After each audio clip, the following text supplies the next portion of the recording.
Mabuhay sa ating lahat.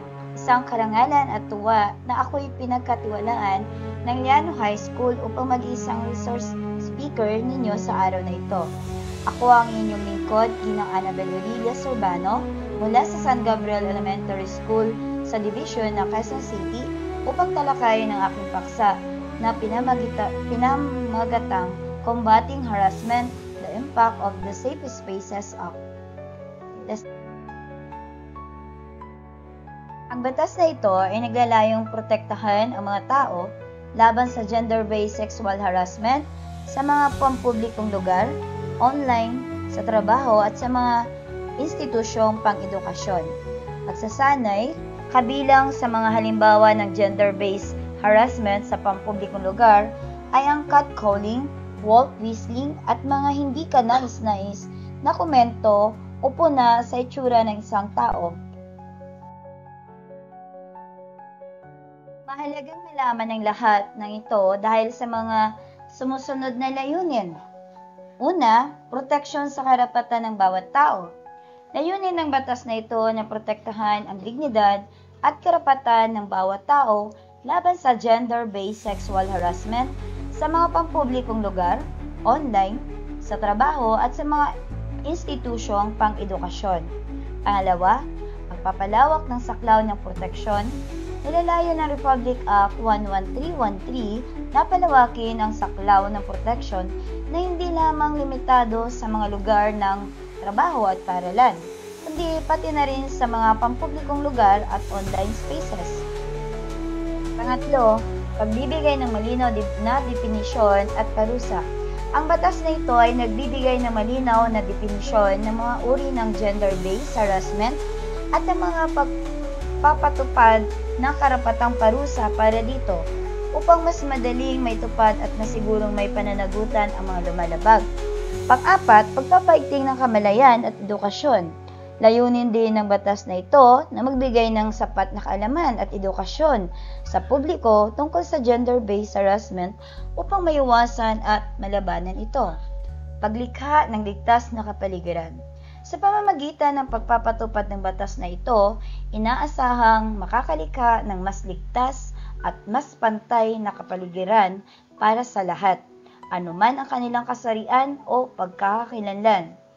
Ang pag-alam at pangunawa sa RA 11313 ay makakatulong sa bawat isa na maging mas responsabling mamamayan at aktibong makibahagi sa pagpapanatili ng isang ligtas at respetadong komunidad. Ngayon, alam na natin ang mga layunin ng batas na ito. Alamin naman natin kung ano ang saklaw ng batas na ito. Para lamang ba ito sa mga kababaihan? Ito ba ay applicable lamang sa sa loob ng paaralan at simbahan? Number 1, pampublikong lugar. Kasama dito ang mga lansangan, eskinita, pampublikong parke, paaralan, malls, bars, restaurants, mga terminal, pangtransportasyon, palengke, mga lugar na ginamit bilang evacuation centers, opisina ng gobyerno, mga pampublikong sasakyan, pati ang mga pribadong sasakyan na sakop ng app-based transport network services at iba pang lugar libangan gaya ng sinihan, teatro at espasyo. Pangalawa, online spaces. Saklaw din ng batas na ito ang akto na harassment na nagaganap sa online spaces tulad ng social media, chat rooms, forums at iba pa. Kasama dito ang pagbabanta, cyberstalking at pagpapadala ng mga hindi kanais-nais na mensahe o media na may sexual na nilalaman. Sunod nito ay ang lugar ng trabaho. Ang batas ay naglalayong protektahan ang mga empleyado laban sa sexual harassment na nagaganap sa loob ng lugar ng trabaho, anuman ang posisyon o estado ng empleyado.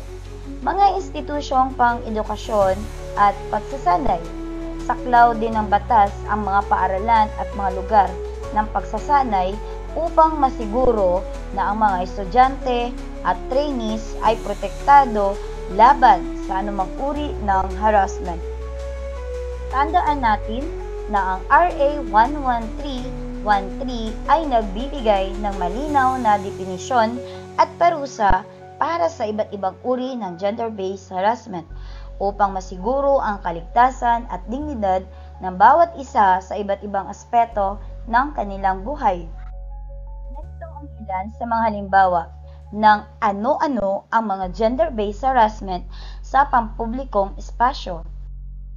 Una, hindi kanais-nais na mga komento o paninipol, word whistling na karaniwang may sexual na konotasyon.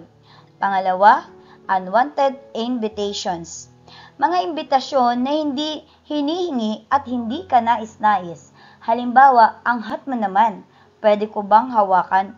Or, tara, sa place ko magpainit tayo. Misogynistic, transphobic, homophobic, at sexist slurs. Ito yung mga pahayag na nagpapakita ng pagkapuot o diskriminasyon laban sa kababaihan, transgender, homosexual, at iba pang kasarian. Halimbawa, dapat sa mga babaeng lumalaban sa gobyerno ay pasuin ang pepe nila at itorture. Ang mga bayot na yan ay salot ng lipunan. Pang-apat, ito yung persistent, uninvited comments or gesture. Halimbawa nito, grabe naman ang papaya ni ate, sobrang laki. Santulan station na ba tayo? O bukol na bukol kasi ang santol ni kuya sa pantalon. Gestures naman na gaya ng dirty finger or nag-aaya ng sex sa pamamagitan ng gestures na pagkindat or pagdila, etc. At panglima, ito yung paulit-ulit na paghingi ng personal na informasyon na gaya ng, kuya, ano ba ang FB mo? Pa-add ako. Or, ganda, ano cell number mo? Kung ito ay sinasabi ng paulit-ulit na naiirita na at nakakaramdam na ang pagkabahala, ang sinuman ay bawal ito. Pang-anim, ito yung mga pahayag na may sexual na nilalaman o mungkahi. Hinalimbawa nito ay, kaya ka tumboy, di ka kasi nakakaranas pa ng hotdog ng laki. Try mong magpagahasa at masasarapan ka. Bawal ang mga ganyan. Virgin ka pa pala eh. Naku, kung di mo ginagamit yung bututoy or pepe mo, magkaka-cancer ka niyan. Gusto mo try natin? Bawal ang mga yan. Pagpapakita ng masiselang bahagi ng katawan o pagmamasturbate sa publiko. At pangwalo, ito yung grafting. Hindi ka nais-nais sa paghawak o paghipo sa katawan ng isang tao o tinatawag nating simpleng chancing. At pangsyam, ito yung any advances whether verbal or physical. At itong halimbawa nito ay ang stalking. Na anumang uri ng paglapit o verbal man o physical na hindi ka nais-nais ay nagbabanta sa personal na espasyo at kaligtasan ng isang tao. Inuulit ko, ang mga aksyong ito ay itinuturing na krimen sa ilalim ng batas at may karampatang parusa upang masiguro ang kaligtasan at dignidad ng bawat isa sa mga pampublikong espasyo. Ano-ano ang mga halimbawa ng online gender-based sexual harassment? Nako, kailangang aware tayo dito dahil mas mabigat ang mga kaparusahan sa ilalim ng kategoryang ito na mamaya ay tatalakayin ko. Unwanted sexual remarks and comments, mga hindi ka nais-nais na pahayag o komento na may sexual na nilalaman. Halimbawa nito ay ang pagchat-chat ng mga double meaning sa sinumang gender, gaya ng nag-viral na comment ng isang babae sa isang artista na sabi, naalala ko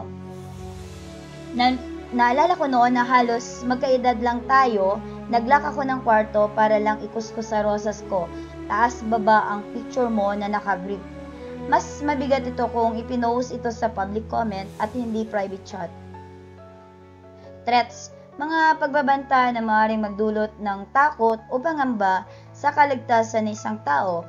Ito ay halos parehas lang sa verbal harassment, pero ang ginawa ay pinost sa internet o social media o nag-chat. Uploading or sharing photos without consent, pag-upload o pagbabahagi ng mga larawan ng isang tao nang walang pahintulot. Nilalabag mo na nga ang Data Privacy Act dahil wala kang pahintulot na kunin ito at i-share. Ang ginawa mo pa ay nag-share ka na may mali siya sa taong iyon. Halimbawa nito ay nag-gym si boy or girl, nag-flex ng kanyang magandang katawan dahil pinaghirapan niya iyon, kaso sekreto mo itong pinicturan at ang masama in-upload mo pa. Paglabag din iyon. Nauso din noon ang malalaswang group chat na mga pangkat ng tao na nag-upload ng kanilang pagnanasaan at magko-comment sila sa group chat na yun, isa rin yun malinaw na paglabag. Video and audio recordings.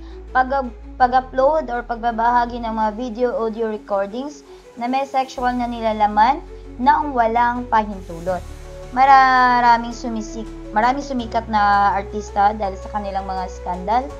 Pati nga ang ungol ni record at ikinalat yon ay paglabag din sa ilalim ng batas na ito.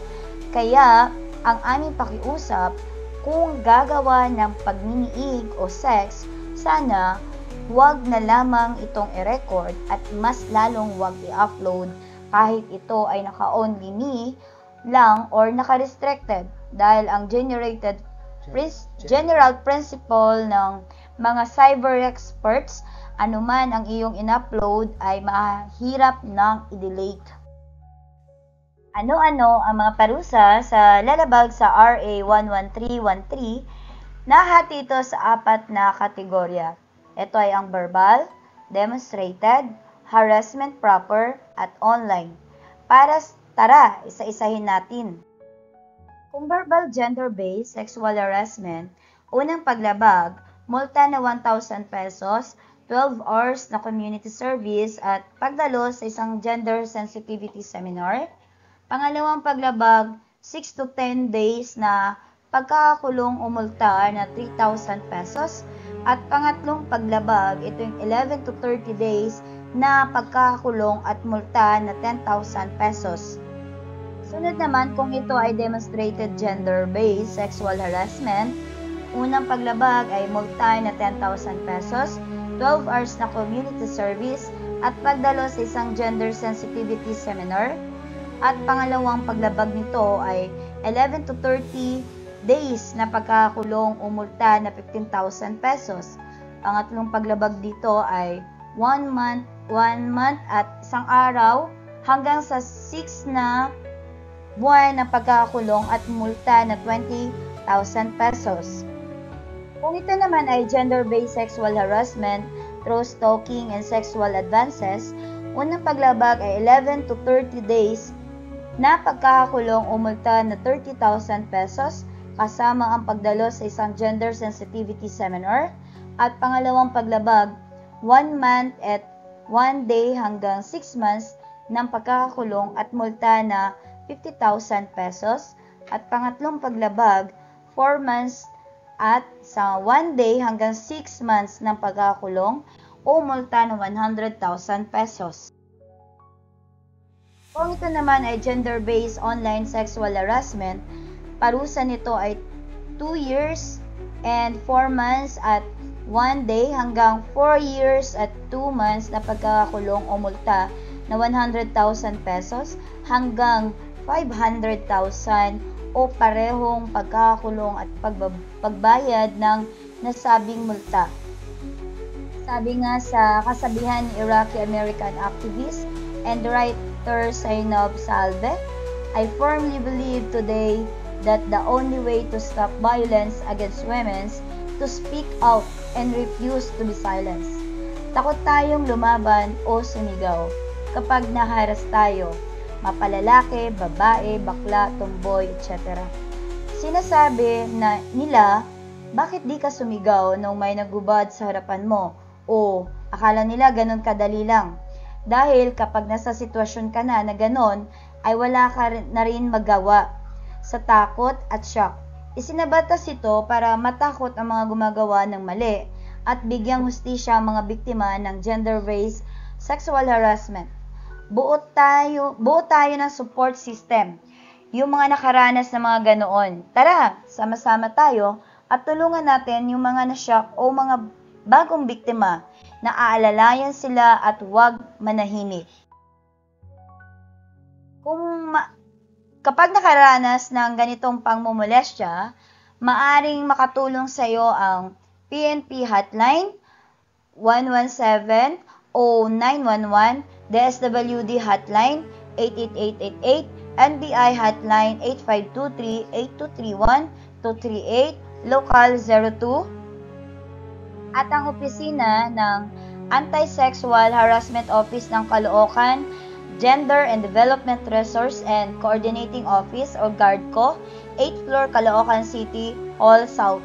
Hotline number 0956-888-432-102. Email address ashdes@caloocan.gov.ph. At dito, nagtatapos ang aking presentation. Naway nakapulot kayo ng mahalagang informasyon tungkol sa batas na ito. Ang aking pasasalamat sa SlideShip sa pagpapahiram ng PowerPoint na ito sa aking talakayan sa paaralan ng Liano High School na mula sa sangay ng pamparalan ng Lungsod Caloocan sa pangunguna ni Principal Dr. Socorro Claveria sa pagtitiwala sa akin na i-discuss ang topic na ito at lalong-lalo na sa Team Club 2 ng Campus Integrity Advocators sa pangunguna ng kanilang president na si Kylie Chua at ang advisor nila na si Ginoong Jericho De Jesus. Muli, maraming salamat po.